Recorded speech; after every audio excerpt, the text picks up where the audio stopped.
Bismillahirrahmanirrahim. Assalamualaikum warahmatullahi wabarakatuh. Halo guys, kembali lagi bersama saya di dalam podcast Indra. Ini tentang Ramadan yang tentu saja kita membahas mengenai hal apa saja di bulan Ramadan ini. Kali ini podcast ini akan membahas mengenai perbedaan Ramadan antara Indonesia dan Mesir bersama pakarnya, Ustaz Mahfud Jamaluddin dan Hidayatullah LC. Assalamualaikum Pak. Waalaikumsalam. Apa kabar Pak? Alhamdulillah baik. Ya, alhamdulillah Pak.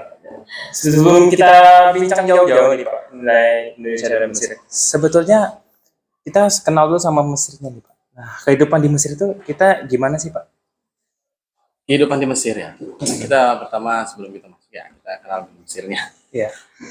Mesir itu adalah salah satu negeri yang Allah sebutkan di dalam Al-Quran. Ihbitu misrom fa inna lakum masa'atum. Ya. Dalam Al-Quran pun negeri Mesir pun disebutkan Mesir gitu tanpa ada kinayah atau bahasa-bahasa yang langsung Mesir. Mesir itu negeri yang mana bisa dibilang itu ada yang menyebutkan katanya negeri 1000 menara. Negeri 1000 menara. Kenapa? Memang banyak sekali masjid di sana yang memiliki menara. Jadi kadang dibilang negeri 1000 menara. Ada juga yang berpendapat maksudnya negeri 1000 menara itu adalah karena banyaknya para ulama di sana. Banyak para ulama di sana. Ulama dulu kiai saya, Kiai Haji Hasan Abdullah Sahal. Waktu di Gontor saya pernah mendengar dari perkataan beliau. Beliau pesan, kalau kamu mau mencari ilmu, pergilah ke Mesir. Kalau kamu mau beribadah, pergilah ke Mekah dan begitu. Itu dulu pesan Kiai saya, Kiai Haji Hasan Abdullah Sahal, waktu saya masih di pesantren. Sehingga terketuklah hati saya untuk pergi ke Mesir untuk menuntut ilmu. Itu motivasi Bapak dulu. Iya, waktu itu pergi. Makanya banyak ulama seperti contohnya Ustaz Abdul Somad itu berkuliah di Mesir gitu Pak, terutama di Kairo gitu Pak. Kemudian selain Mesir ya kita langsung masuk ke materi, langsung masuk istilahnya ke pembahasannya. Iya, ya ke apa ini Pak? Iya. Iya. Mengenai Ramadan nih Pak. Nah, sebetulnya Ramadan ini di Mesir sendiri bagaimana Pak? Ramadan di Mesir, saya merasakan Ramadan di Mesir itu sekitar kurang lebih 6 tahun. 6 tahun Ramadan di Mesir. Terakhir saya Ramadan di Indonesia tahun 2017. Kemudian saya di Mesir terus. Saya datang ke Mesir pada tahun 2014. Situlah saya merasakan Ramadan terus. Kurang lebih 6 tahun lebih lah. 6 tahun lebih saya merasakan Ramadan di Mesir. Bagaimana keadaan Ramadan di Mesir? Kalau biasanya adatnya orang Mesir ketika datang suatu hari raya kayak Maulid Nabi atau misalkan ya bulan Ramadan inilah, itu beberapa hari sebelum datang bulan Ramadan itu setiap kampung-kampung tuh udah mewah, maksudnya dihiasi di jalan-jalan, dihiasi kayak lampu-lampu, terus ada mereka juga bikin kayak fanus, mereka bikin fanus, mereka tempelkan di atas jalan-jalan, itu namanya fanus. Fanus itu lampu dibuat dari sebuah kain, diisi lampu gitu loh. Kayak lampion nggak? Iya, kayak lampion. Nah, tapi kalau di Mesir namanya fanus gitu loh. Fanus. Jadi untuk menyambut datang bulan suci Ramadan, karena mereka merasa bahagia gitu ketika datang bulan suci Ramadan, mereka sambut dengan meriah gitu di kampung-kampung, di desa-desa, di setiap jalan itu dihiasi. Seperti itu. Kalau di Indonesia biasanya kan kalau kita mau menyambut 17 Agustus kita hiasi dengan bendera merah putih semuanya di jalan-jalan, tempel bendera gitu. Kalau di Mesir itu biasanya itu seperti itu, dia menyambut bulan suci Ramadan pasang fanus di mana-mana seperti itu. Jadi mereka sudah bersiap-siap untuk menyambut datangnya bulan suci Ramadan. Oke. Jadi di sana pasti semua segala sesuatunya pasti meriah ya Pak ya. Dibuat semeriah mungkin di Mesir. Oke. Lalu selain dengan pemasangan lampu sebutannya fanus tadi, ada apa lagi Pak? kebudayaan maksudnya kebudayaan untuk menyambut bulan Ramadan istilahnya. Nah, selain itu juga ada juga mereka biasanya para pengusaha mereka sudah mempersiapkan strategi untuk berlomba-lomba memberikan makanan Oke. untuk berbuka puasa bagi orang yang berpuasa. Oke. Nah, disebutnya itu di Mesir ada namanya Maidatur Rahman. Searching aja di Google ada Maidatur Rahman Mesir. Ada. Apa itu Maidatur Rahman Mesir? Jadi setiap perusahaan atau setiap toko, bahkan nggak hanya toko, masjid ataupun rumah pribadi, mereka menyediakan meja, kursi digelar, gitu kan, digelar panjang Ya. untuk orang yang membuka puasa. Jadi mereka mencari orang untuk duduk di tempatnya dia. Oh. Gitu loh. Jadi berlomba-lomba untuk makan di tempat dia gitu loh. Oke. Bahkan saya pun lewat, saya tinggal di daerah Darosah waktu itu di Mesir. Lewat pun ditarik-tarik, sini tempat saya. Begitu tarik-tarik. Jadi mereka berlomba-lomba untuk memberikan makanan untuk orang yang berbuka. Oke. Begitu. Nah, ya. Oke, mungkin untuk berlomba-lomba untuk mendapatkan untuk apa sama-sama donasi makanan gitu ya. Kira-kira motivasi mereka apa sih, Pak? Motivasi mereka sampai mereka kayaknya mereka semangat gitu ngasih makanan seserahan ke meja terus gitu ya. Pas saya Itulah menggapai pahala yang dilipat gandakan di bulan suci Ramadan. Karena ketika kita memberi makan orang yang berpuasa, kita mendapat pahala juga. Seperti itu berlomba-lomba untuk mendapatkan pahala dari Allah Subhanahu wa taala. Oke. Kalau kan Indonesia dan Mesir ini kan dua hal maksud saya dua negara yang secara iklim mungkin hampir sama-sama panas, iklim tropis juga. Nah, kira-kira durasi puasanya di Indonesia kan biasanya 13,5 sampai 14 jam. Nah, kalau di Mesir sendiri itu berapa jam, Pak? Kalau tadi kamu bilang ada tropis ya, kalau tropis ya di Indonesia sih menurut saya. Kalau di Mesir itu tidak ada tropis, karena di sana cuma ada dua musim dingin dan musim panas saja. Oh, musim dingin.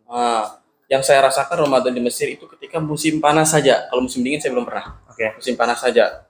Jenjang waktunya dari sahur sampai buka berapa jam?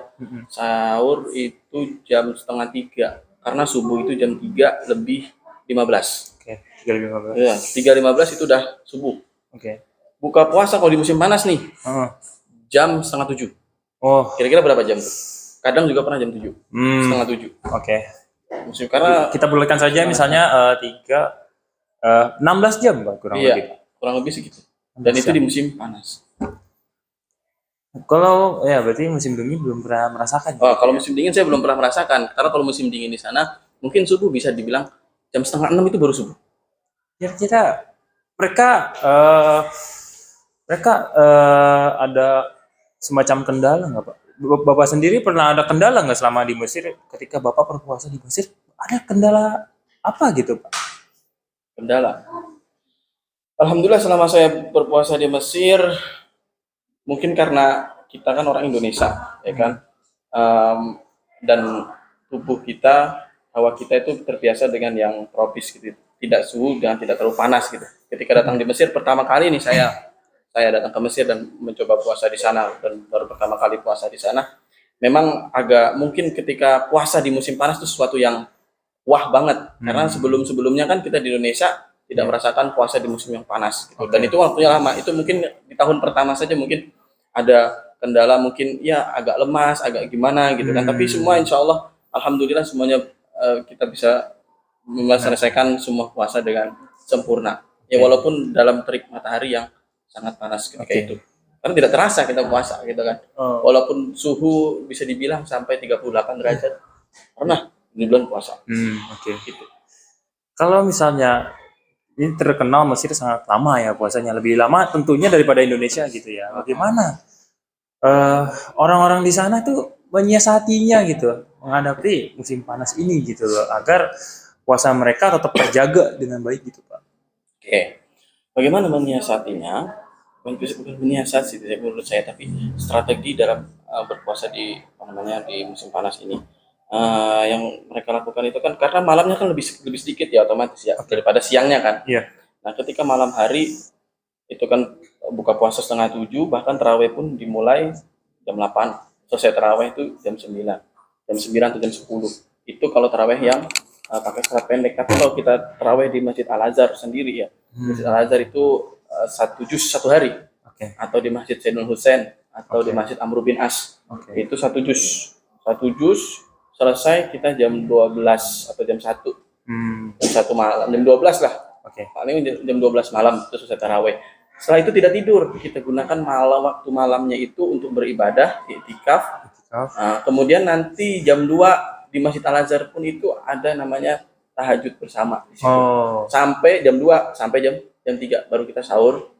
Baru habis itu, jadi orang Mesir itu menggunakan waktu benar-benar malam itu digunakan waktu untuk ibadah. Gitu loh, waktu ibadah. Ya. Waktu ibadah. Jadi tidurnya kapan terus ya kan? Tidurnya kapan? Ada sebagian dari mereka yang mungkin dia nggak kerja atau apa, tidurnya itu setelah subuh atau mungkin di siang hari. Jadi, karena siang hari itu biasanya dipakai buat tidur. Karena sangat terik, panasnya terik, matahari yang sangat tajam gitu. Berarti beda dengan Indonesia yang biasanya tidurnya habis tarawih, mungkin tilawah sebentar, habis itu tidur gitu. Sahurnya mungkin jam 3:30 gitu ya. Kalau di masjid justru jam 2. Ya. Jam 2 tahajud, ya setengah 3 kita baru sahur. Setelah subuh baru tidur ya? Enggak semuanya. Enggak semuanya, tapi ada gitu ya? Ada. Ada juga yang tidurnya setelah sholat zuhur untuk mempersiapkan tenaga untuk ibadah di malam hari, tarawih itu. Berarti emang malamnya kebanyakan masyarakatnya ya dimanfaatkan untuk full untuk ibadah gitu ya? Ibadah. Bahkan kalau udah masuk Asrul Awakhir, 10 malam terakhir itu, Masjid Amr bin As itu penuh, banyak orang yang iktikaf. Masjid Amr bin As, masjid pertama di Afrika.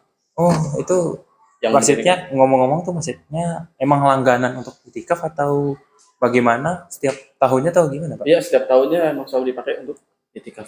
Dari awal Ramadan sampai akhir? Enggak, dari Asrul Awakhir ya. Oke. 10 malam terakhir. Oke. Lalu saya mau singgung sedikit tentang sholat tarawih ini, Pak. Kira-kira di Mesir itu kebanyakan sholat tarawihnya 11 rakaat atau 23 rakaat, Pak? Karena yang kita tahu Indonesia pun juga beragam gitu, Pak. Ada di sini 11, di tempat lain misalnya 23 gitu, Pak. Nah, kalau di Mesir sendiri bagaimana, Pak? Sama. Ada yang 11, ada yang 23. Kalau dulu sebelum corona di Masjid Al Azhar itu tarawihnya 23 rakaat, 1 juz. Nah, ketika corona kemarin, tarawihnya itu atau setelah corona nih, masa pemulihan kemarin tarawihnya 11 rakaat. Tetapi tidak sampai 1 juz, melainkan diganti dengan menggunakan qiraat, riwayat. Jadi enggak riwayat Hafiz aja yang dibaca atau riwayat qiraat Imam Asim aja enggak, tapi ada qiraat yang lain yang dibaca. Bila ziratul mustaqim ganti gitu. Qiraat. Kira-kira soal tarawihnya mungkin sudah jelas. Sekarang kita bahas mungkin takjilnya kali, Pak. Takjil. Nah, biasanya di Indonesia tuh kita kenal dengan istilahnya kolak pisang atau enggak risol minimal. Nah, kalau di Mesir sendiri ada nama makanannya apa, Pak? Yang biasanya rekomendasinya gitu, Pak. Ya bisa jadi ini jadi referensi juga buat orang-orang yang istilahnya apalagi WNI yang di sana gitu, Pak. Iya. Ya, betul sekali. Kolak pisang, terus apa lagi tadi? Risol. Nah, itu adalah salah satu makanan pembuka yang sangat didam-damkan oleh mahasiswa Mesir yang ada di sana. Tapi karena di sana jarang sekali ada yang kolak pisang. Kalaupun ada itu nikmat yang sangat besar, kayak tempe, tahu. Itu makanan mahal itu di sana. Kalau di sini kan makanan murah kan. Nah, kalau takjilnya biasanya di Maidatur Rahman itu tadi orang Mesir yang ngasih buka-bukaan itu takjilnya biasanya kurma, kalau enggak air kurma. Tahu? Nah. Jadi cara buatnya gimana, Pak? Pakainya itu kurmanya itu direbus, nanti dia berair kan? Berair.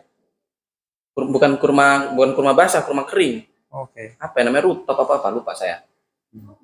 Nah, kurma kering kemudian direbus, nanti dia berair, nah dimasukkan baru di gelas minum gitu, atau kurmanya enak. Lebih enak lagi dikasih susu. Itu biasanya minuman yang disediakan ketika buka puasa, dan takjilnya ya sama 3 kurma gitu. Itu biasanya minuman itu sama rusbi laban. Tahu rusbi laban? Rusbi laban itu apa tuh? Rusbi laban itu nasi susu. Oh, Nah, buka aja di internet ada Rus Bilaban Mesir. ya. Nah, tuh. Oke guys ya. Jadi untuk Rus Bilaban sendiri kalian bisa cari di Google ya. Karena di sini kalau kita bahas mungkin akan sangat panjang dan waktu tidak akan cukup. Ya. Jadi untuk minuman itu biasanya disajikan panas atau dingin, Mbak? Disajikan awan sih panas. Panas karena mungkin udah kelamaan jadi ya setengah lah. Nggak terlalu panas. Anget. Oh, anget. Hangat. Okay. Nggak dingin juga. Kalau mau dingin kita biasanya ada orang juga yang ada di toko-toko buah itu toko-toko jus dia menyediakan kayak tamer, asop itu tahu?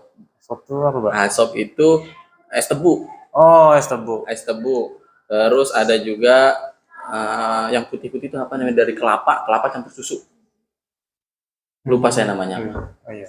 Ya ada itu biasanya itu es tebu, biasanya mereka menyediakan itu minumannya. Nggak hanya ini doang, es bukan minuman air kurma, bukan, nggak hanya itu aja, tapi ada es tebu, ada tamer, ada apa yang putih lupa saya namanya, pokoknya kelapa campur susu itu. Dia disediakan dingin kalau itu. Dingin. Dan ada juga jus jeruk, jus mangga, dan itu alami semuanya alami, bukan yang yang sudah jadi dari pabrik, enggak. Oh iya. Dia ya kita banyak beli saset begitu ya? Bukan, kita beli udah dikupasin, di jus. Oh gitu. Bukan sasetan. Ya, sasetan. Oke. Nah, takjil itu biasanya kita bisa belinya di mana? Kalau di Mesir tuh, kalau di Indo kan biasanya kayak mungkin di pinggir jalan itu ya, misalnya kayak di pinggir jalan itu banyak lah takjil orang jual gitu. Nah, kalau barang yang takjil di Mesir sendiri jualnya di mana, Pak? Di pertokoan kah atau ada tempat khusus kah atau bagaimana? Sama kayak di Indonesia. Biasanya kita kalau beli takjil kan di pinggir jalan tuh ada gerobak-gerobak kan, yang jualan. Nah, di Mesir pun juga ada. Nah, takjil itu sebenarnya nggak hanya kurma, ada namanya kunafah. Kunafah itu kayak manisan Mesir. Dari apa, Pak? Dari apa ya? Tepung apa, Pak ya? Nggak tahu dari apa, dari tepung. Dan itu enak dimakan. Ada macam-macamnya kunafah gitu loh. Dan itu paling takjil yang paling saya suka waktu bulan Ramadan, karena dia manis, enak, lembut gitu dimakan. Namanya kunafah. Banyak. Kita bisa temukan itu di pinggir jalan, banyak orang jualan di situ. Oh, jadi kalau dari segi penjualan tempatnya nggak jauh beda ya, Pak ya? Nggak jauh beda, sama. Oh. Kayak pedagang kaki lima di sini. Cuma kan yang dijual beda. Kalau di sini yang dijual kolak, di sana bukan kolak. Oh iya, bedanya cuma itu aja ya. Berarti untuk orang Indonesia yang mau berkunjung ke Mesir, kalau misalnya di bulan puasa ya mungkin nggak terlalu asing gitu loh dengan penjualannya gitu ya. Hanya saja mungkin memang dari segi jenis penjualannya memang beda gitu ya. Kalau mau kolak pun ada, tapi di restoran Indonesia. Biasanya mahasiswa ada yang buka restoran di sana gitu kan. Mereka menyediakan makanan kolak apa saja. Bisa kolak ya bisa jarang ada yang jual, itu karena mahalkah sama seperti tahu tempe di sana atau bagaimana, Pak? Kalau tahu tempe, karena tahu tempe kolak itu kan makanan khas Indonesia. Karena kenapa jarang dijual? Karena mereka itu bukan makanan khas mereka. Gitu. Kalaupun ada yang jual kolak, itu pun orang Indonesia. Mahasiswa juga yang jualan, sambil kuliah sambil kerja gitu. Oke, bagus. Ya, mungkin untuk soal buka puasa itu, untuk buka puasa mungkin sudah ada gambaran lah untuk mungkin masyarakat di sana. Kemudian sholat tarawih tadi sudah disinggung, ya sahur nih, Pak, sahur. Nah, sahur biasanya jam berapa tadi, Pak, sahur? 2:30. Oh, 2:30 atau jam 2. Itu, berarti biasanya 2:30. Biasanya makanannya apa, Pak? Nah, untuk sahur, karena kan kalau yang Maidatur Rahman kan hanya ada di waktu maghrib. Untuk sahur kita biasanya mahasiswa tuh ya masak sendiri gitu. Nah, jadi masaknya, karena kan waktunya kan sempit, jadi biasanya yang masak itu dia nggak tidur. Jadi malamnya itu habis taraweh dia langsung masak. Masak untuk teman-teman satu kontrakan itu. Jadi misalnya kalau dia tinggal tidur, misalnya ketidurnya pas bangun tinggal makan aja gitu ya, Pak ya? Jadi kita ganti-gantian untuk masak. Jadi ada jadwal piket masak gitu loh. Oh, ada piketnya. Iya, jadi kan kita yang nyewa kontrakan tuh, satu kontrakan berapa? Misalnya Oh, 7 orang. oke. Hari ini yang masak saya. Nah, berarti habis tarawih saya harus pulang dan masak gitu loh. Masak Hmm. sendiri gitu.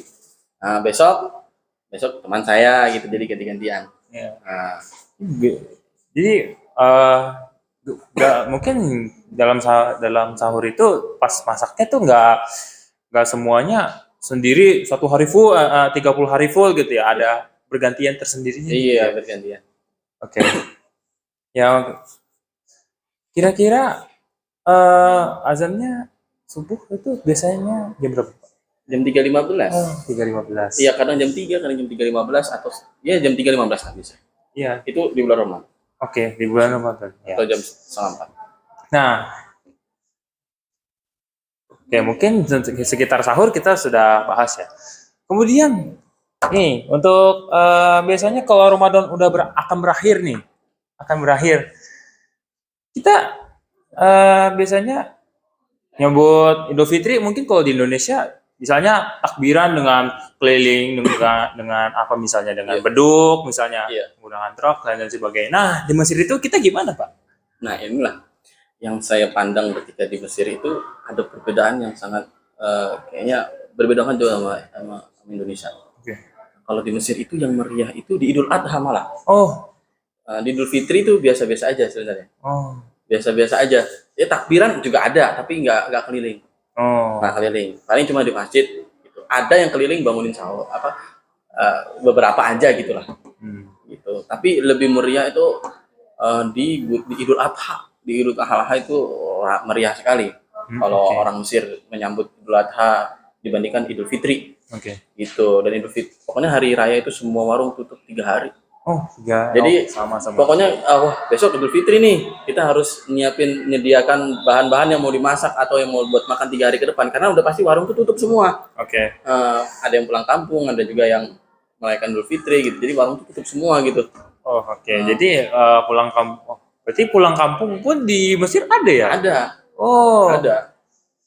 Oke, jadi ini beda ya loh. Ini yang meriah justru Idul Adha ya? Malah Idul Adha. Oke. Karena ada makan daging di situ kan. Mereka berkurban gitu kan. Membagikan daging. Yang meriah mana di situ. Oke, sebelum Idul Fitri ya pasti di Ramadan terakhir nih biasanya kan orang pasti bayar kayak zakat fitrah gitu Pak. Nah, di Indonesia kan mungkin kita bayarnya kayak di masjid atau mungkin misalnya ke lembaganya langsung gitu kayak. Nah, di Mesir. Nah, ada perbedaan nggak Pak? Kalau di Mesir itu bayar zakatnya sama ke masjid juga. Di masjid juga atau ada panitia sendiri. Kita biasanya mahasiswa tuh bikin panitia sendiri, panitia ambil zakat. Jadi bayar zakatnya ya di mahasiswa itu, di panitia yang dibentuk itu nanti bayar ke situ. Jadi nggak usah ke masjid orang Mesir. Boleh juga mau ke orang Mesir, ke masjid orang Mesir juga boleh. Oke. Biasanya apa yang mereka donasikan, Pak? Kalau ya di Indo tau lah, mungkin antara uang atau enggak beras gitu. Nah, ini siapa dari orang Mesirnya? Enggak, kalau dari perspektif Mesir sendiri, apa yang dizakatkan, Pak? Kalau makanan pokok, nah kan zakat kan yang dizakatkan kan makanan pokok ya. Iya. Mereka makanan pokoknya itu bukan nasi. Oke. Tapi gandum. Oh, gandum. Mereka gandum gitu loh. Nah, makanya kita kan orang Indonesia, makanan pokok kita beras. Nah, jadi kita untuk panitia sendiri gitu loh. Dari mahasiswa itu dikoordinir dari misalkan dari ini, nanti kita bawa beras atau pakai uang juga bisa gitu. Tuh, kalau orang Mesir sendiri kan dia pakai gandum. Makanan pokoknya. Mungkin ya untuk kira-kira ya Idul Fitri nih. Nah, Idul Fitri sendiri kira-kira budayanya seperti apa, Pak, di Mesir? Kalau Idul Fitri sendiri? Oh, Idul Fitri sendiri budayanya. Nah, kalau Indonesia kan kita bisa lihat ya Idul Fitri Indonesia setelah sholat Id kita salam-salaman, maaf-maafan ya kan. Sama di Mesir juga pun setelah habis sholat kita salam-salaman, maaf-maafan. Tapi tidak semeriah di Indonesia. Karena meriahnya lebih meriah lagi itu di Idul Adha. Sama juga. Jadi menarik sih. Biasanya mereka sholat Id itu biasanya digelarnya di mana, Pak? Salat Id. Sholat Id biasa digelar di mana? Di ini. Biasanya saya sholat di Masjid Al Azhar sih. Nah, di Oh, oke. Masjid Al Azhar itu. Karena bentuk Masjid Al Azhar itu kan dia tengah-tengahnya ada bolong. Gimana ya bentuknya? Coba searching aja deh di Google, ada di situ. Oke.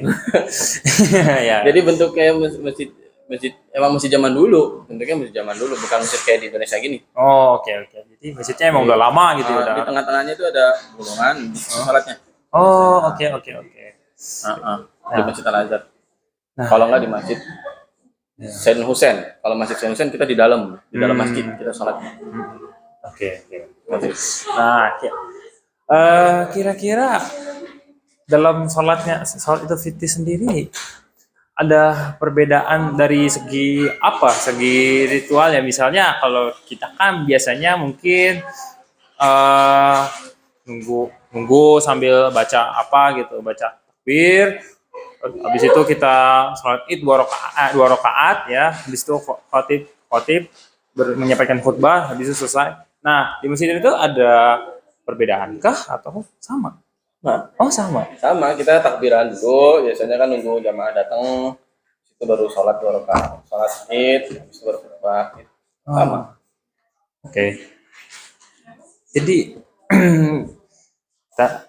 mungkin sebelum ditutup, kira-kira dari semua budaya yang udah Bapak coba ceritakan, Bapak coba jelaskan dari segi menyambut Ramadan sampai akhirnya Idul Fitri gitu Pak. Ada nggak Pak budaya tersebut yang bikin Bapak ya agak mind blowing gitu? Istilahnya tuh maksudnya agak apa ya istilahnya? Agak gimana Bi? Agak ya Bapak, ya itu sebenarnya itu kalau budaya-budaya di Mesir itu kira-kira ada nggak sih Pak pas Bapak datang yang bikin kaget Bapak kok ternyata budaya di Mesir tuh kayak begini, beda jauh banget sama di Indonesia yang kayak budaya yang maksudnya nggak pernah dilihat di Indonesia gitu Pak. Ada nggak sih budaya di Mesir? Nah itu Pak. Ya, kalau budaya di Mesir mungkin ada dulu waktu pertama kali saya datang, tapi dengan kelamaan ya saya biasa aja gitu loh.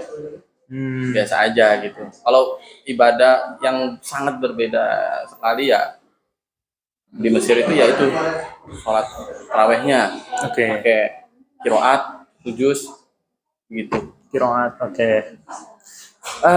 Biasanya menggunakan oh iya, saya lupa tanya. Mesir itu dalam menjalani Ramadan pasti kalau di Indonesia mungkin pakai mazhab Syafi'i ya kebanyakan ya. Iya. Nah, kalau Mesir ini kebanyakan pakai mazhab apa, Pak? 4 mazhab bisa diterapkan. Oh.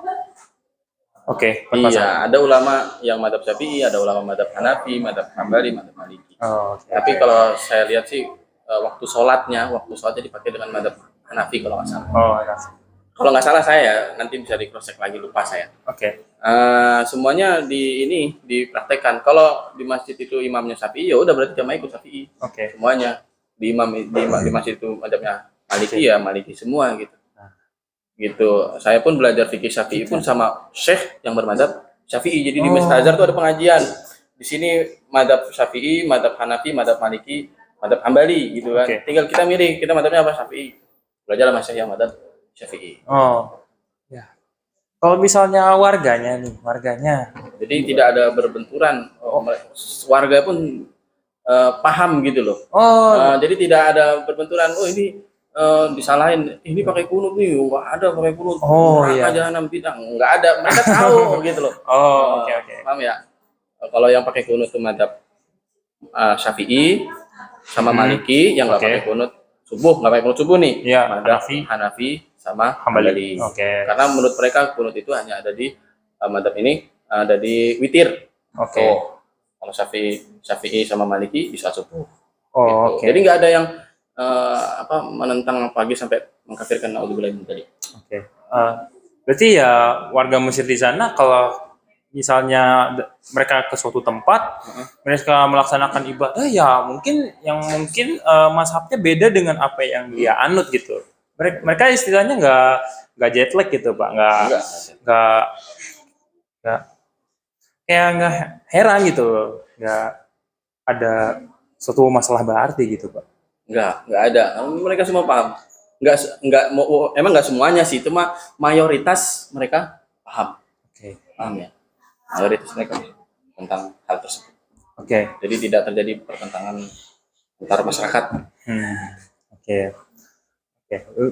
Untuk mungkin pertanyaan selanjutnya adalah tujuan Bapak apa waktu itu ke Mesir tuh didasari oleh apa? Lalu tujuannya itu untuk apa, Pak? Tujuan saya ke Mesir sudah pasti, yaitu adalah mencari ilmu. Menuntut ilmu. Kalau di Al Azhar, kalau nggak karena Al Azhar nggak mungkin saya ke Mesir. Oke. Enggak. Karena mencari ilmu di Al Azhar. Tujuan saya belajar bersama ulama-ulama Al Azhar. Oke. Kira-kira ada ilmu yang setidaknya Bapak mungkin benar-benar wah ini ilmu baru nih, wah ini saya tertarik gitu, Pak. Ininya saya buat terus telusuri begitu. Ada di pikiran Bapak ilmu apa gitu? Ada. Ketika saya mau berangkat ke Mesir, saya disaranin oleh almarhum bapak saya untuk masuk fakultas atau jurusan syariah Islamiyah. Tentang fikih, mendalami fikih gitu. Cuma saya bilang ke bapak saya nggak mau syariah gitu, mau tafsir. Jadi saya tolak dengan lembut gitu loh, maksudnya tafsir ulumul Quran dan tafsir gitu kan. Udah akhirnya dituruti, udah saya ngambil tafsir dan itu di kuliah. Nah, tapi ketika itu tiba-tiba ketika sudah lulus itu terketuklah hati saya. Ketika mau lulus tuh, sebelum lulus sih, terketuklah hati saya untuk belajar fikih Syafi'i gitu. Fikih Syafi'i gitu kan. Terketuklah hati saya. Mulailah saya belajar ngaji, walaupun itu fikih itu saya nggak pelajari di kuliah, dipelajari di kuliah, cuma nggak mendalam. Saya pelajari itu duduk di depan para ulama-ulama Al Azhar. Gitu. Saya belajar dengan para ulama Al Azhar tentang fikih Syafi'i itu. Jadi kan karena dulu jurusan saya tafsir, tidak mendalami fikih. Ketika saya mau lulus baru saya belajar fikih. Duduk, saya mulazamah sama Syekh di situ. Guru saya ada namanya Syekh Hisam Kamil, Syekh Atiyah Lashin, Syekh Yusri Jabir. Saya belajar fikih sama Syekh Abdul Aziz Asyahawi, ulama madhab Syafi'i di Al Azhar. Saya duduk di majelis beliau, dan satu lagi hari Jumat saya duduk di majelis beliau belajar tentang fikih. Jadi dari beliau justru Bapak belajar tentang tafsir dulu ya, baru tentang fikih. Tafsir dulu. Itu belajarnya di kuliah. Di kuliah. Jadi tafsir sama fikih itu dua hal yang berbeda ya. Berbeda. Kalau tafsir itu kan tentang Al-Quran ya kan, pembahasan tentang ulumul Quran, Al-Quran, asbabun nuzul, nasikh wal mansukh dan lain sebagainya kan. Kalau fikih kita tentang fikih ibadah dan lain sebagainya itu. Baik. Sebelum ditutup, kira-kira apa Pak pesan yang pengen disampaikan kepada pemirsa yang menonton podcast kita kali ini gitu Pak, supaya ya mungkin kita bisa jadi referensi bersama gitu. Ada pesan apa ya kira-kira ya? Terkait apa? Mungkin ya bisa dengan apa, anjuran apa gitu Kak, supaya ya mungkin kalau misalnya mereka bercita-cita pengen kuliah di Mesir nih, apalagi mereka kesananya pas Ramadan nih, nah biar mengatasi, biar budaya, biar nggak, istilahnya nggak culture shock lah gitu. Apa saran Bapak? Atau mungkin pendapat Bapak? Jika seorang ingin berniat, ingin menuntut ilmu, terutama di luar negeri atau di Timur Tengah, walaupun di Al Azhar, niatkan dari hati yang bersih, dari hati yang tulus. Benar-benar saya ingin belajar, Bismillahirrahmanirrahim. Dimulailah segala sesuatu dengan membaca Bismillah. Karena keberkahan itu ada dimulai dengan Bismillah. Sebagaimana hadis Rasulullah SAW, kullu amrin la yubda bil basmalah fa huwa adzab. Segala perkara baik yang tidak dimulai dengan basmalah maka dia akan terputus keberkahannya. Ketika kita mulai dengan basmalah, Bismillahirrahmanirrahim, itu menyadarkan diri kita atau kita itu beranggapan bahwa kita ini tidak bisa berbuat apa-apa tanpa ada pertolongan dari Allah Subhanahu wa Ta'ala. Bismillahirrahmanirrahim. Maka dengan menyebut nama Allah Subhanahu wa Ta'ala, kita tidak bisa melakukan hal ini melainkan dengan dari Allah Subhanahu wa Ta'ala. Ya. Oke, ya. Saya kira untuk penjelasan mengenai Ramadan di Mesir dan Indonesia, perbedaannya mungkin sudah sangat jelas. Jika mungkin kurang jelas, mungkin bisa cari referensi lain, ya. Karena kalau kita jelaskan panjang lebar ya mungkin waktunya tidak akan cukup gitu, Pak. Nah, baiklah, karena waktu sudah habis, sudah selesai, mari saya tutup podcast ini dengan baca alhamdulillahirabbil alamin. Wabillahi taufiq wal hidayah. Wassalamualaikum warahmatullahi wabarakatuh.